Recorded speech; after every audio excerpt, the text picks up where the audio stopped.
大家好，欢迎收看今天的节目。从一个人的脸上竟可以看出富贵贫贱，超准。若35岁后还有人夸你漂亮年轻，那你一定是个福星，而且是心地善良的人。一次林肯总统面试一位新员工，后来他没录用那位应征者，幕僚问他原因，他说我不喜欢他的长相。幕僚不理解，又问，难道一个人天生长得不好看也是他的错吗？林肯回答，一个人35岁以前的脸是父母决定的，但35岁以后的脸应是自己决定的。一个人要为自己35岁以后的长相负责。一、如何从一个人的脸上看出富贵贫贱？现实生活中，人到中年后就显现出受性格和品格影响所致的面貌。宽厚的人多半一脸福相，性情温顺的人面相柔和善美，性格粗暴的人总是一脸凶相。心胸狭隘的人大多尖嘴猴腮，双眉紧蹙。有人显得特别的年轻秀美，此人一定单纯善良。这是长期的心与行为的修为在脸上的投射，因而相貌也预示着该人未来的命运。幼年青年时期，相貌特征与父母的遗传因素有关，人的下半生更多的活在前半生的影响之下。所以说，人年过40要为自己的长相负责。有慈悲心、有爱心的人，往往从内而外散发出一种光芒，让人越看越顺眼，并喜欢与其接触，有亲和力或所谓的老少通吃。而自私狡猾计较的人，相貌往往很不耐看，即使侥幸生得姣好容貌，稍多接触也会毫无吸引力。相貌是能逐步改变的，其实美好的相貌是会由内而外散发出特有魅力的。任何福报都有其必然的成因，美丽的容颜来自柔和善良的性情。二、35岁以后，内心决定着你的相貌。古时候有一句谚语，有心无相，相逐心生；有相无心，相随心灭。这句话说明，一个人的相貌是会随着他的心念善恶而改变的。纵使他现在已经有了凶恶的相貌，可是他却经常起慈悲心，那凶相不久便会转化为吉相。反过来说，纵使他现在满脸福相，如果他不知行善积德，经常起贪爱和憎恨的念头，那福相便会逐渐消失。所以心是面相的枢纽，看相不如看心，改相就要修心。一、微笑。有人说，微笑是绽开在脸上最美的花朵，所谓拳头不打笑脸人。微笑的表情总是楚楚动人，令人愉悦，使人感觉亲切。最主要的是，微笑不仅给人的外在美感，还在于微笑的表情所传递的信息是一种宜人和美好的情感。微笑总是给人带来欢乐和幸福，带来精神上的满足。常把笑意带在脸上，把善意传达给所有人，完全不用任何成本，却创造出更大价值，这可是最方便又有效的美容妙方。二、多赞美。好话谁都爱听，而且不仅仅是人。佛在《楞严经》上早就说过，宇宙万物皆能闻觉之。而科学家从对水的实验中就发现，水的结晶是如何随着外在的声音而改变它的形状。江本胜博士依据水会受物体振动而起变化的原理进行试验。当他播放莫扎特和贝多芬的名曲时，在显微镜下，他看到的水晶随着优美的旋律不断产生美妙的变化。对水说好听的话，水结晶成漂亮的图案；对水言恶语时，水结晶混乱无章。这个震撼人心的结果，也反映了人的精神对物质的影响。我们还进一步的看到，善念能够让物质变得美好，而恶念则令物质变得丑陋。看看这些照片，做父母的可能就会明白，若是自己对孩子多些鼓励与赞美，孩子会更加聪明漂亮；对别人多赞美，出口善言美语，自己听得多了，也自然更加美丽。3、多忍辱，不生气。多忍辱少生气的人脸色自然好看。佛说罪福报应经记载，为人丑陋，喜嗔恚故，说明长得丑陋的人是由于前世喜欢生气怨恨之故。为人端正，颜色洁白，徽容第一，手体柔软，口气香洁，人见姿容，无不欢喜，视之无厌，从忍辱中来，说明长得端正白净，容光焕发，身手柔软，人见人爱，令人观看不厌的人是修忍辱的结果。4、忆佛，观佛像。佛说大乘无量寿，庄严清净平等觉经中，今日世尊色身诸根，月欲清净，光颜巍巍，宝刹庄严，从昔以来所未曾见。世尊那日因为忆佛念佛，受到阿弥陀佛神力的加持，使他当日的相貌特别好看庄严。当他念阿弥陀佛的时候，十方一切诸佛跟释迦牟尼佛融合成一体，释迦牟尼佛当下就变成一切诸佛，佛相貌之庄严可想而知。即使连最庄严的佛陀在念佛，都会得到诸佛加持，而面目变得更为庄严。若是我们的诚心忆佛，观想佛，我们的面目怎么会不变美好呢？许多经典都告诉我们，佛的相是最好的相。我们念佛，心里有佛，相貌不知不觉就变成佛相。我们要想相貌好，就多念佛，念佛观想佛，身心就会逐渐变成佛的样子。释迦牟尼佛阿弥陀佛的时候，相貌就变成了阿弥陀佛的样子，显得无比殊胜庄严。5、感恩，懂得感恩的人最美。感恩自己所获得的一切，感恩一花一草一人一物，对所有一切常怀一颗感恩的心，内心就时时绽放朵朵迷人的花儿。满心芬芳的人怎么会不洋溢着如花一般的美丽呢？6、多于佛前献花。佛说罪福报应经记载，为人丑黑，遮佛前光明故。长得又丑又黑的缘故，是把佛前的光明遮住的缘故。由此可知，如果常献花于佛前，庄严佛像必得好相。7、心念的力量。一个人的外貌与他的内心思想密不可分，相由心生，外貌多数是内心思想的外在显现。一个人起嗔恨心，那他肯定面相可憎，叫人厌恶。若一个人起慈悲心、柔软心，他的外貌肯定和善，叫人心生欢喜。有位西方的心理学家说，你的心态是什么样子，你的生活就会变成什么样子，你的命运就会成为什么样子。希望成为美丽的人，用美丽的心念来看待世界，你不但发现一切都变得美丽，连自己的外在也越来越讨人欢喜。8、多接近心灵美人。正所谓近朱者赤，近墨者黑，多接近美人，自然也会受到他们的美丽哲学的影响，自己迟早都会变成同道中人。美人不单单只是指拥有美丽的外表而已，而更重要的是指心灵美丽的人。常与美人接触，无形中也让自己的心灵多接触了一份美丽，自然美意由心生，相由心生，境由心转，命由心造。如果你想要相好、命好、运好，那么就得修心，修得一副慈善心、菩萨心。大家好，欢迎收看今天的节目。人不管是在好运到来还是厄运到来前，都会有一些预兆出现。特别第六感比较强的人，身体会出现一些征兆。那么一个人要发财的预兆有哪些呢？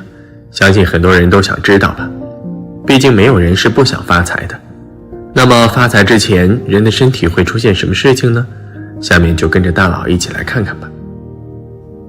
一、左耳朵内很痒。据风水财富学上所称，人要发财的第一征兆就是左耳朵深处会很痒。女人的话就是右耳朵深处痒，一定要是深处，表面痒不算。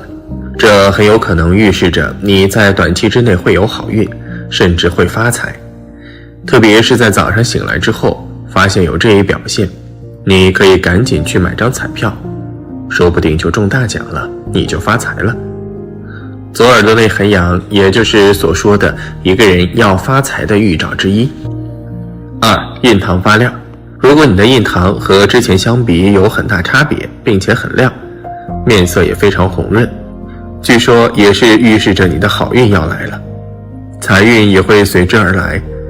不过这种说法都是属于民间风水面向上的说法，准不准其实任何人心中也并不清楚，但这确实也算是一种好的现象，也能使自己心里更加高兴。三、满面红光。这个特征并不是所有人都有的。如果说一个人一出生的时候脸颊就呈现出红润的颜色，那么估计这个人的财运几乎是没有瑕疵的。但是我们今天说的是后天形成的，就好比忽然某一天你的脸蛋变得非常红润，那么就代表财运马上就要出现在你的身边了。所以说当这个时候你一定要抓紧这些财富，尽量去对未来做一些准备，然后好大干一场。通常在这个时候好运都是围绕在你周围的，只要是你想要行动，那么几乎没有什么事情是做不成的。这也是为什么当有些人出现这种征兆的时候，就会大幅度的投资，因为通常都会得到比较好的回报。不过如果仅仅是脸蛋红润，而周围没有血色的话，那么肯定财运是无法聚集在你的身边了，而且还很有可能出现不好的事情发生。四、腰部很痒。在面相学中，人们很少提到腰部，但如果一个人在短时间内总是感觉到腰部有些瘙痒，但是真正抓的时候却感觉不到，很有可能是财富悄悄找上门来了。尤其是那些之前一直不顺利的人，会突然天降横财，这也是人们总要用腰缠万贯来形容有钱人的原因。五、眉毛痒。在面相学当中，眉毛主财运，一个人的眉毛如果生得又浓又亮，形状漂亮，没有杂毛，那么就意味着财运不错。如果在短时间内突然出现了不明原因的眉毛瘙痒，尤其是眉毛的中间地带，那么大家就可以留意一下最近是否有正财方面的提升了。眉毛属于正财，若是发痒，往往伴随而来的就是升官晋级，未来前途一片大好。六、财运线增多。手心的财运线是人们观测未来财运的标准，很多人都认为手相是不会变化的。其实人到了一定的年纪，手心的纹路会随着发生改变。若是发现手心里的财运线突然增多变粗，那么往往就意味着接下来的一段时间将会发大财。尤其对于做生意的人来说，财运线增多的同时也代表着门路变广，近期会结交到不少贵人，给自己的事业添砖加瓦。七、手心痒。当你出现手心痒的时候，就一定要多多留意了，因为这个时候往往就是财富来到你身边的时候。手心痒代表着缺少财富，通常运气就会在这时出现。这种痒痒的感觉并非是一直痒，而是能够让人忍受的痒，通常表现为一下下或者是忽然一下。如果长时间痒的话，那么很显然跟财运到来没有任何关系了。手心痒也是分男女的，如果是男人的话，通常都是左手；如果是女人的话，那么基本都是右手。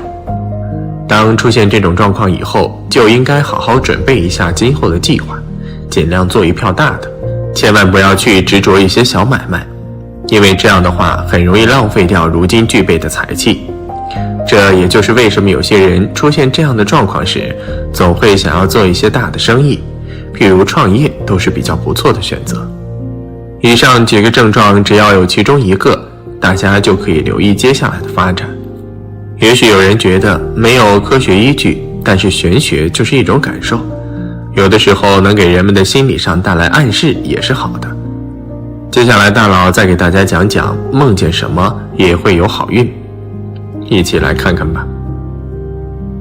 一、梦见数字。梦见数字必有玄机，若是梦中的数字展现方式不是在阴晦之地，不是以工资条之类的模式展现，那么多数能提升财运。做梦者可以通过这个数字去买注彩票，虽然不一定获得头奖，但小横财的概率其实很高。二、梦见自己身上有血。梦中的血多被认为是财富的象征，因而梦见自己身上有血，很可能是在暗喻着梦者当前的财运非常不错，或许梦者将能够在近期赚取到丰厚的财富收入，甚至是因此而过上富足的幸福生活。三、梦见大火，山里起火，发财的前兆。梦见火灾是发财的前兆，梦见大火熊熊，解梦学上则认为是吉兆，预示着梦者近期的财运比较旺盛，或许梦者在近期将能够赚取到一大笔丰厚的财富。四、梦见有人有温顺动物进家门。如果梦见有温顺动物进家门，也是发横财的预兆，比如说麋鹿、羊、猪等都是属于温顺吉祥的动物，也代表能够控制的财富。若有此梦，多数预示做梦者重新获得希望，或者遇到贵人给做梦者带来很好的旺财机会。五、梦见与财相关的神兽、神仙。如果梦境里遇到神兽，比如貔貅、金蝉、龙龟、关公等，若是自己很主动去面对，而不是害怕、逃跑或者唾弃的话，那么就代表做梦者最近的财运极好，横财到来。梦见神仙也是同理。六、梦见金鱼在水里游。梦见金鱼在水中游，寓意着你最近的运势各方面都会获得比较大的提升。在自己的工作中，事业运势会非常高涨，做事都会得心应手，并且能够达到事半功倍的效果。在财运方面，你的财运也是非常高的，很可能会获得一笔意外之财，可以多多把握。七、梦见靠杀戮得到猎物。不可否认，心狠的人易得偏财，但人梦见这些场景的时候，意味血财要得到，血财基本属于偏财，因为提供的人基本都属于弱者，属于底层或不走运的人。做这些事的人要自己创业，基本都能成功。八、梦见捡到财宝。梦见捡到财宝的梦境，往往预示着能发横财。若是梦中某人指引到达某地挖土掘得宝藏，而且获得的财宝是古钱币或银元或金条等等，那么这样的梦境很可能预示着做梦者会发一笔横财。九、梦见许久不见的人。都说梦是现实的映射，当生活中许久没有见的人出现在梦里的话，此梦非喜即财，此人无论是否还在世，都象征着带财来拜访。梦到这种情景的人，近期能遇见核心贵人，同心协力可赚大财，要么就是事业场上得赏识，有前所未有的大运临头，梦见的这个人没准就是财神的化身。10. 梦见蘑菇。估计梦到这个的人是很少的，因为蘑菇很少会出现在梦境中，不过也是值得一提的。梦见采蘑菇解蘑菇，尤其是白白嫩嫩的蘑菇，一片接着一片的，这也是财运上门的预示，而且是属于很轻松的财，举手可得的。若是梦到过以上几种梦境，再加上近期身体状态良好，精气神很不错，那么接下来要做的事情就是尽全。大家好，欢迎收看今天的节目。在生活中，总有些人的欲望是非常强烈的，尤其是女人。有的女人她们的欲望要比男人还要更加的强烈。女人的欲望如果过于强烈的话，并不是好事。在婚姻中，欲望过于强的女人一般都会容易出轨，容易出现婚外情，家庭也就容易遭受到婚姻危机。如有婚外情的发生，就会影响到孩子的身心健康。但是欲望强烈的女人并不会因为这些因素就能控制住自己。一个女人欲望强不强烈，其实看这个人的面相就能看出分辨出来。那么如何从面相上揭开欲望强烈的女人面相特征呢？下面就跟大佬一起来看看吧。一，人中有细细红丝。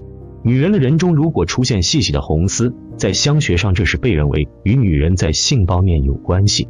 这种红线有时候是看不出来的，如果女人化妆了，那么一般就只能在其卸完妆之后才能看出来。不过也有的女人她们卸完妆也是看不出来，但是在阳光或者灯光强烈的环境中才能看得出。人中有红丝就是代表其在性方面是否过度，如果有红丝的话，那么则表示过度，也表示这样的女人她们也是非常的风流的。二，人中很窄很细且弯曲。女人的人中如果又窄又细，而且还比较的弯曲，表示这个人她在性方面上心理是有些变态扭曲的，也可以说是超出了平常人的那种喜好，这种人的情欲特别的旺盛。如果人中宽大沟绪深的女子，那是天生的做爱能手，因为这样的人中面相肾气充足，情欲会特别强。人中窄而细的女子由于肾精不足，所以才会夜夜思淫的。在相学中，人中是直接与女人的敏感部位有相连的对称关系的，所以女人如果人中很窄很细且弯曲的话，那么其的欲望也是非常强大的。三，眼睛黑白不分明，有血丝。女人的眼睛一般都是黑白分明，大大的且非常的迷人，很漂亮。但是也有的女人她们的眼睛黑白不分明，有的还会带有血丝。一个人的眼睛如果带有血丝，给人感觉就是这个人晚上肯定没睡好。没有睡好的原因有很多，但是在面相学上，这种女人她们是个离不开男人的一个人，如果她们一旦离开男人，就会容易寂寞。这种女人她们的性欲方面很强，这种面相的女人她们比男人还要更加的风流，欲望也更加的强烈。四，腰细臀肥。女人要细臀肥的，天生就是一个性欲强烈的女人，且这样的女人她们多半都会生男孩。这种腰细臀肥的女人，她们的生育能力也是非常的强的，要比一般的女人怀孕几率也要高很多。在相学中生殖能力很强，而且这种的女人她们天生性欲强，一天离开男人就会寂寞，多半都是离开男人的人。不过还是要劝，性欲太过于强烈并非好事，一定要学会控制，多看看书有利于身心。五，耳色过红。耳朵与肾脏的健康息息相关，很多时候耳朵也会反映出肾气的情况。面相学中认为，若是一个女人的耳朵色泽过于红润，则是性欲强烈的象征。这类面相的女人精力充足，肾气充足，所以常常思淫欲，常常想着男欢女爱之事，是一个生理需求非常高的女人。若是再加上脸色过惨白，毫无血色，鬓发过于浓密，腋下毛非常多的面相，那么就一定是一个不折不扣的玉女了。六，肩门鼓起。女性肩门处也叫夫妻宫，肩门处鼓起的女人生性喜欢多管闲事，特别是男女之间的事情，她们都非常感兴趣，插足闺蜜恋情的事情她们可没少做，遇到这样的女人真是倒霉。此外，她们也是非常多情的一类人，只要自己喜欢，气氛够暧昧，一天换一个性伴侣也不是多惊世骇俗的事情，毕竟性欲旺盛的她们总要从异性身上得到一定的满足才会罢休。七，颧骨突出。我们通常认为女人颧骨突出是克夫相，是因为她们的性欲望太强烈了，所以红杏出墙是常有的事，丈夫头顶一片绿。此类女性内心的欲望很强烈，什么东西都要争，不管是自己喜欢的还是别人家的，都一定要争到底。对于男人也是一样，就算是别人家的男朋友或者老公，他们也会想尽一切办法去勾引。对于性的追求永不止步，他们喜欢征服的感觉，喜欢从不同男人那里获得和满足感，性欲旺盛，非常风流好色。八，眼角鱼尾纹多。随着年龄的增长，鱼尾纹出现是在所难免的，但有部分女生年轻时候开始，眼角的鱼尾纹就很明显了，即使不做大幅度的脸部表情，也能隐约看到。那么此类女性天生好色风流，性欲旺盛，鱼尾纹越多越深，代表性欲越强，绝不满足于只和一个男人勾搭。她们可能很年轻的时候就已经谈男朋友了，而且换床伴的速度惊人，私生活混乱。九，口角下垂。女人如果是口角下垂的，这样的女人性欲望也会很强的，她们心中想的都是性方面的事情，不能认真的对待感情的，娶到这样的女人肯定是会让你后悔的，她们就是一个轻浮淫荡的人。十，桃花眼。桃花眼的女人性欲强，他们在性方面的需求非常高，所以私生活非常不检点，是一个见异思迁、朝三暮四、耐不住寂寞的女人。而所谓的桃花眼面相，指的是一个女人的眼睛看起来非常迷离，给人一种朦朦胧胧、似笑非笑的感觉，如此的眼睛面相便是桃花眼。男人们一定要小心桃花眼的女人哦，她们不仅性欲望强烈，对待感情的态度也比较花心。11. 眼尾下垂。面相学中认为，眼尾下垂面相的女人性欲强也非常强烈哦。一般来说，人们都会觉得眼尾下垂的女人楚楚可怜，总是一副无辜的样子，很是能够引起男人的怜悯之心。但其实这类面相的女人，到了深夜就会变成一个欲望非常强烈的风流女人，她们在如狼似虎，生理需求相当高，所以别被眼尾下垂面相女人的外表欺骗了哦。实际上她们是一个性欲强非常强烈的女人。12. 印堂开阔。女人的印堂不可过于狭窄，也不可以过于开阔。印堂过于狭窄的女人是一个斤斤计较的女人，且命运不佳；印堂过于宽阔的女人是一个性情开放、私生活放荡的女人。由此可见，所以印堂过于开阔的女人性欲望比较强烈，为人比较风流豪放。13. 耳沟较大。从耳沟的面相中可以看透一个女人的性欲望。面相学中认为，若是一个女人的耳沟过大超过小指的宽度，则说明其人的性欲望非常强烈。这样面相的女人在房事方面比较主动的，她们渴望得到满足，渴望有刺激的性生活，所以耳沟较大的女人很容易外遇出轨。14. 三白眼。从面相学的角度来说，三白眼面相的女人也是一个十分容易出轨的女人哦。各位男性友人可一定要小心注意了。为何说三白眼的女人容易出轨呢？因为三白眼面相的女人是一个欲望很重、性欲望强烈的女人，这样的女人时常会沉迷在男欢女爱的事情上不能自拔，一旦遇到一些稍有姿色的男人，完全控制不住自己心中的欲望。在生活中，她们本就是一个淫荡且风流的女人，这样的女人又如何会坚守自己的内心？如何会专一钟情的对你呢？只怕会给你戴上无数顶的绿帽子吧。15. 面带雀斑。脸上有轻微雀斑的女人一般性欲较强，尤其是鼻子两侧和眼睛下方，古代称之为面带桃花，多怀疑其为淫荡之相。风流从来都不是男人的专利，有些女人也是非常风流的，更加是会风流成性。但是在很多时候，女人的欲望强烈，风流成性不是一件什么好事。如果一个女人的欲望是异常强烈的，大家好，欢迎收看今天的节目。眼睛是心灵的窗户，在面相学中，10分看相，7分看眼。眼睛是相学中最重要的部位，从一个人的眼中可以观得精神、气魄、胆识、富贵、智慧和身体健康等。一个好的眼睛面相需要是眼珠、眼白黑白分明，眼神炯炯有神的。其次就是眼睛的形状。下面我们从面相学的角度来深入了解一下不同的眼型分别代表一个人的什么特征。为方便理解，接下来将遵循中国古代的划分法，从形状、相形两方面来介绍眼型。一、阴阳眼。以前的八卦书里把单眼皮叫做阴，双眼皮叫做阳，所以后来凡是两只眼睛不对称，叫做阴阳眼。阴阳眼听起来比较灵异和可怕，但这里的阴阳眼跟宗教没关系，其实就是我们常说的大小眼。我们都知道宋朝大清官包拯就是阴阳眼，其实他的画像只是一只单眼皮，一只双眼皮，流传下来说他死后会到阴间会审鬼神，这些都是迷信讲法，主要表达他为官清正、秉公办事、铁面无私的精神象征。其实一般人的五官都不是绝对对称的，只是不怎么明显。生理学的解释是左脑管理性，右脑管感性，左右脑发展的程度不均匀，就会导致左右脸看起来不太对称。一般来说，左右眼大小明显不一样的人，由于左右经常不协调，所以性情必然多变，否则就是他自己的观念已经失去客观平衡而不自知，会习惯性的依据没有定性的主观来判断事情，让人捉摸不到他真正的想法。大小眼的人不论男女，看事物有两套标准，心思缜密敏感，一般都比较聪明，但情绪起伏也比较大。徐子珊、张靓颖、张钧甯都是比较明显的大小眼。2. 杏眼。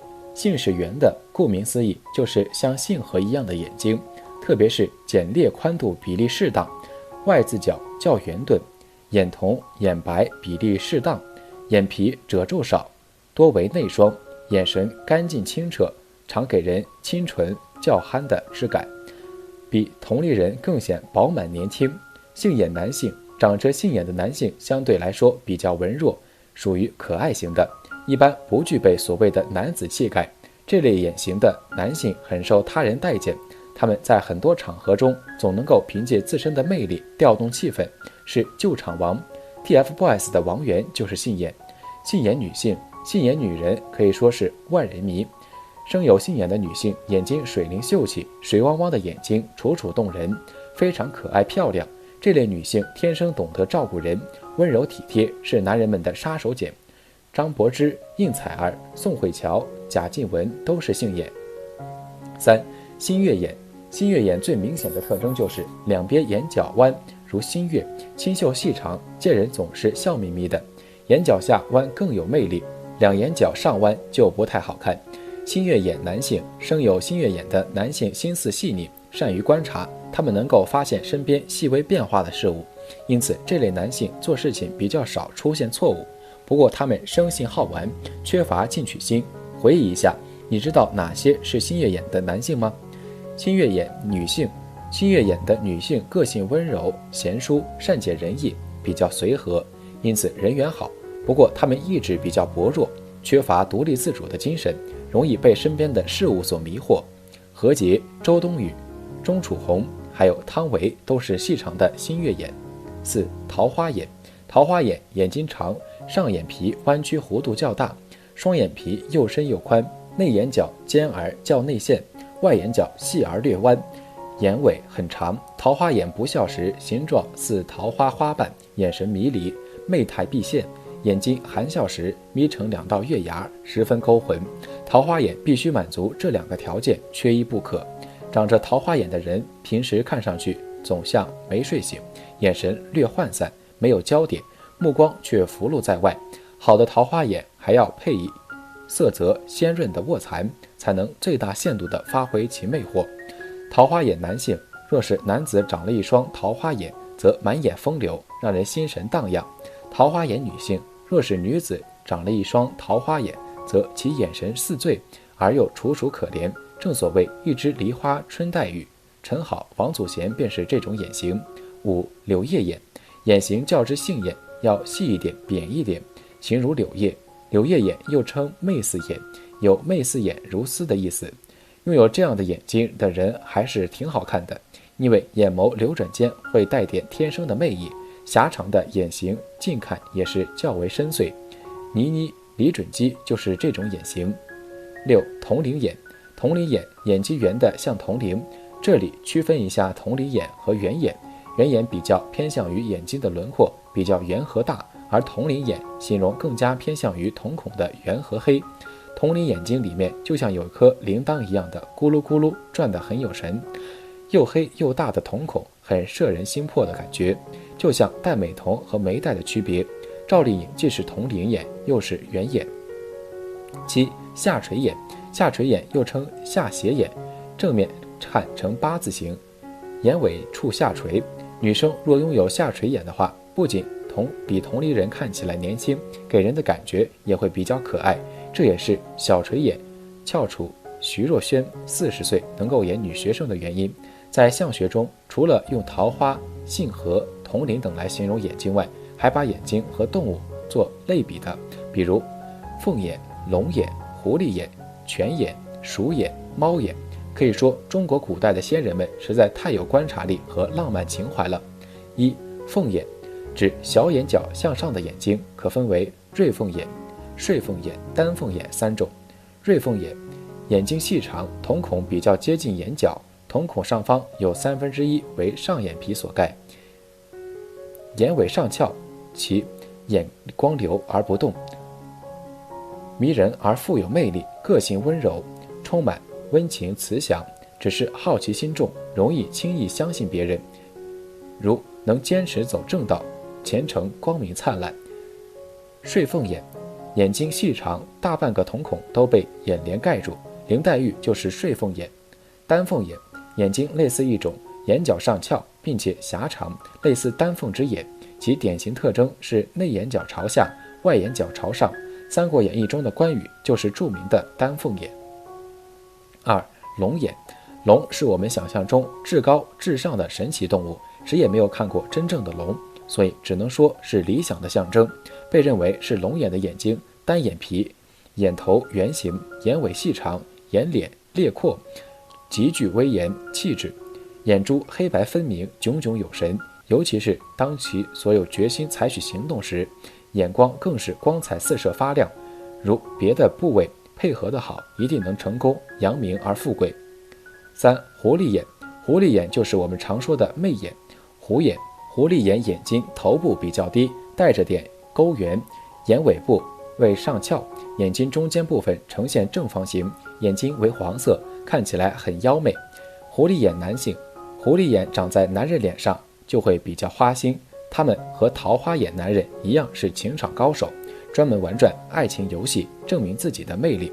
狐狸眼女性，有狐狸眼的女性看起来特别魅惑，男人们常被这眼性的女人勾引。这类女人非常缺乏安全感，但同时这种眼型的女人冰雪聪明机灵，从不吃亏。张曼玉、范冰冰还有秦海璐都是狐狸眼。4. 犬眼。犬眼呈三角，情色或黄或青，看东西的时候目不转睛，看起来很认真。